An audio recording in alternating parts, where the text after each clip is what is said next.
Hope you're all staying healthy and safe. I would like to thank all my viewers and subscribers for supporting my channel. If you haven't already subscribed, please consider subscribing to my channel. So let's get started by adding start and end times on this table. In order to do so, we'll need to change all of these cells to time format by clicking on this drop down button.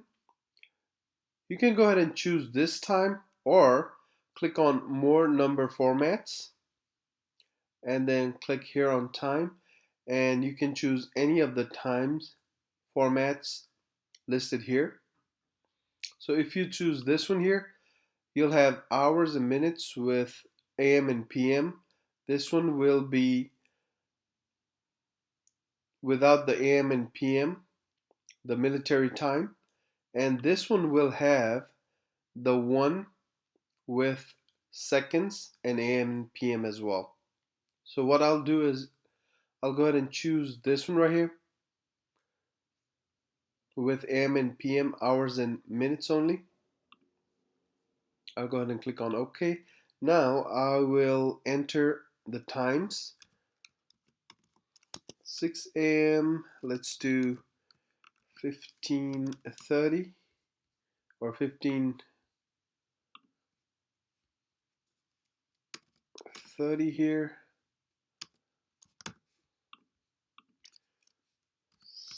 7.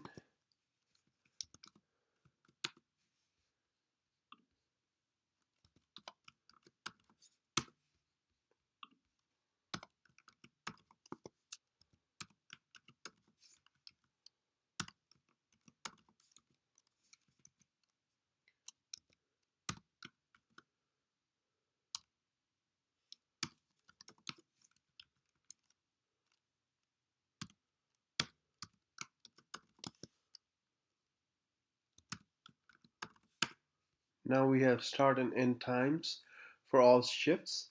Now we'll also need to change this hours worked cells to time format. However, if we choose the same time format as the previous one with AM and PM, when we calculate the total number of hours worked by subtracting C3 cell to B3 cell, it will give us 9:30 a.m. instead of only 9:30. So what we'll need to do is we'll need to change this time format to military time format. When we change it to that, we'll only have 9 hours and 30 minutes, which is the correct format we'll need as total number of hours worked. I'll go ahead and double click on this corner, and this will automatically fill all the cells. So this is how we can correctly calculate total number of hours worked for the shifts. Hope this video helps you.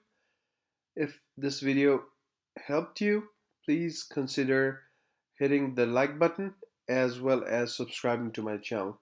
Thank you.